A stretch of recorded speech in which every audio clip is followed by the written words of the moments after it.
mga amigo sa farm ko. Dito sa may mga itik, mga pato po. Ayan, makikita natin kumakain sila. Mayroon pang mga baby duckling pa. May bagong nakasaling 4. Ayan po. Ayan. Bilang bumuga yung isa na yun.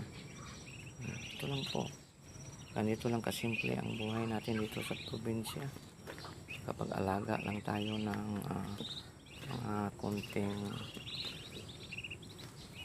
pato para may libang-libangan din tayo ba. Saka rito rin.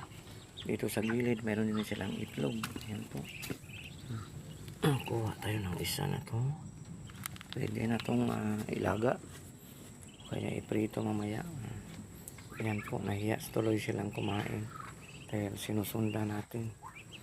Ito lang po ang buhay natin dito sa probinsya. Sinasabi nilang mahirap daw ang buhay sa probinsya. Nako, dito ang kaalwanan, ang kasarap ng buhay. Relax-relax lang tayo. Sige po. Salamat. At saka ito si Sorry Boy, may itlog na. Sasabing magandang umaga sa inyong lahat.